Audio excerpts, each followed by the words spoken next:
叱咤樂壇新碟發布，鄭俊弘當狗愛上貓。誰人得到一切仍然未足夠，誰人空了雙手仍然在守候。跟住有一首歌想同大家聽咧，我好中意份歌詞喎，呢個係創傷後遺症嘅，當然配合埋曲啊，整體感覺係帶你進入一個失戀嘅男孩，你去演繹有好多好多嘅陰影、後遺症喺度，亦都演繹得非常非常恰當嘅一首歌。哦 ，thank you。係啊，我覺得即係跟住個畫面，直情已經有晒你嘅神髓啊、表情啊喺度啦。我都覺得呢首歌其實係幾為你度身訂做嘅。個 range 係我覺得好好嘅，即係可以一個又夠激情啦，去到嬲尾嗰度又可以嗌一嗌，又可以俾你演下啦，可以嗌一嗌，我覺得嗰啲係好好嘅。係，喂，係咪都繼續中意呢一類型？我中意㗎，中意嘅，即係我中意嘅。但係成日咧都會唔少朋友會咁講噶嘛，你都係一定係嚟自歌唱比賽，即係你算唔算或者你想唔想人哋咁樣去分類？張俊弘咪歌唱比賽歌手咯，咁樣想唔想㗎？咁大家係從一個歌唱比賽認識我，咁我 OK 嘅，冇問題嘅。但係我希望大家會係再細節聽錄出嚟嘅唱片啊，係唔係淨係澎湃去唱一首歌，演繹一首歌？係啦，因為大家都好似已經認定咗歌唱比賽歌手所謂有呢一個名銜嘅咧，就一定有澎湃位俾佢 so quality 嘅咁樣。嗰啲，但係唔係嘅，我希望係真係俾人聽到有質感、有感覺喺度，即係係啦，所以。錄呢一首歌都有參考另外一啲歌，咁都係要挖自己啲感覺出嚟嘅，同朱俊傑。咁錄音嘅時候，譬如參考其他人嘅歌曲，例如你有提過啦，用追嗰個 reference 啊，或者哥哥嗰個唱歌嘅方法啦，會唔會呢個都係你入錄音室之前必要做嘅功課嚟㗎？即係每一首歌好似咧就配菜，即係呢道菜咧就配呢一隻美酒嘅咁樣，即係呢一首歌咧我就揾翻某一首歌做 reference 咁樣，會唔會都係你入錄音室前嘅方法嚟㗎？其實前我就唔會，我會希望同監製我今次朱俊傑一齊傾啊，一齊講。咁入去錄之前，我會做晒功課，我會有我自己嘅想法，點去演繹一首歌，有時係啱，有時係錯。咁啊，即係有時啱用，有時錄唔到。喂，你做咩你想表達啲咩啊 Fred？ 即係有咗自己嗰個想法先。係啦，有咗自己嘅想法先。如果冇咪抌咯，抌咗佢，咁咪再諗，再吸納新一個方向咯。咁今次我哋唱嗰陣都係參考咗陳奕迅一首歌。咁佢問我有冇聽不如不見，頭轉身無可避免。因為佢話你聽，其實 Eason 冇乜點唱呢首歌，佢真係好淡，好講一個故仔。倫敦總依戀雨點講嘢咁，但係亦都好有畫面，好有畫面，真係你 feel 到佢嗰隻孤寂。咁我好記得，我有聽呢首，我好中意呢首歌。我就記得我之前同嘟姐去倫敦去 shopping，我真係聽呢首歌，喺倫敦聽呢首歌。突然之間覺得成個世界好暗，又落緊雨嘅，即係嗰一日落咗少少雨，咁我聽緊呢首歌，我即刻 OK， 我明你要咩啦，咁我即刻去翻嗰個感覺。當其時聽緊 Eason 呢首歌喺倫敦，咁啊用咗嗰個感覺嚟擺咗落去呢一首歌度。創傷後遺症，另一個嘅創傷後遺症嚟㗎嚇，呢一個係。同埋最得意啦，我就記得我係聽Eason 一個訪問嘅，佢話錄不如不見嗰陣，佢都唔知點入手，唔知點唱，佢都係好惆悵。咁佢就喺度諗，如果呢首歌係張國榮嘅，佢會點去演繹？咁佢又係諗哥哥去演繹呢一首歌，所以我覺得係好得意。咁其實你咧喺錄鏡嘅時候，你應該諗下張學友。係啦。應該點咧 ？Eric Kwok 原本係寫俾張學友嘅歌。我有試過㗎，我有 Eric。如果學友點會佢會點唱？好餓狼傳說，大家你不死，你不棄。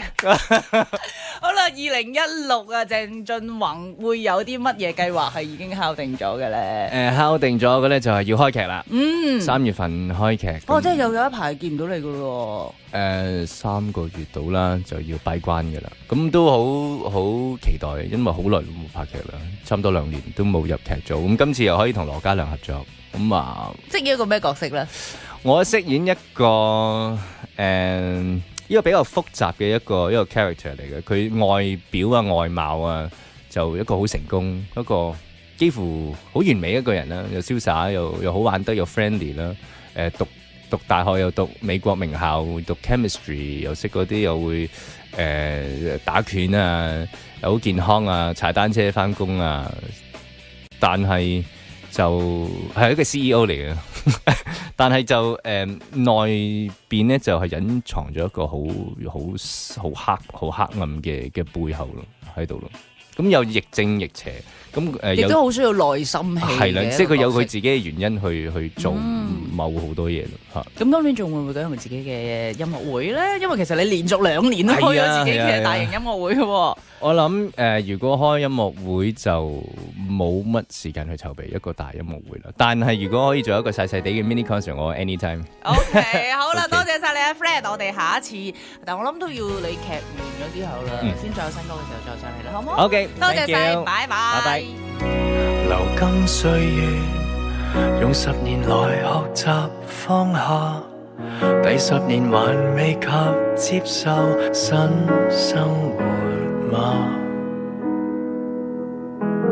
偶爾歸家，突然去錯你的家吧，還未適應你離開的變化。換過了你號碼嗎？新居中可有換舊睡床嗎？誰叫我放下？從哪裏放下？探聽到和你幸福的是他。往事未完全絕望，不安現狀，令我不能忘懷提及你的新概況。過10年後，眉目再變遷，都記得對方，自然造成一個子若凰。你時間斷成滔天巨浪，離群記憶裏面遊蕩。默默前係你將青春殮葬。從今以後，共別人談話亦見愛，然後是投入是將愛，該怎樣愛？太看不開，任誰愛上我都傷害，同樣跟你往日陰影競賽。就算我割掉腦袋，清晰的知道復合是難再，還要更豁達，才會夠豁達，我只會能夠認真的離開。往事未完全絕望，不安現狀，令我不能忘懷提及你的新概況。過10年後，眉目再變遷，都記得對方，自然造成一個自若凰。你時間斷成滔天巨浪，離群記憶裏面遊蕩。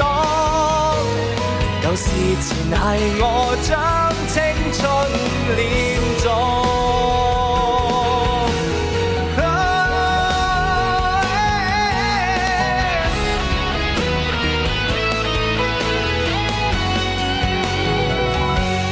往事未完全絕望，不安現狀，令我多年成為門外漢都不會放。每日期望重遇你那刻，雙眼都發光。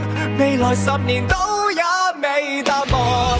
你時間斷成滔天巨浪，離群記憶裏面遊蕩。夜靜瞞着我新歡想過往。多謝 Fred 連續3日咧，同我哋分享咗好多錄音嘅過程、錄音嘅狀況，有佢呢一首喺新專輯入邊嘅創傷後遺症。如果唔係佢講，絕對唔知道啊！過程當中你都會諗起另一個歌手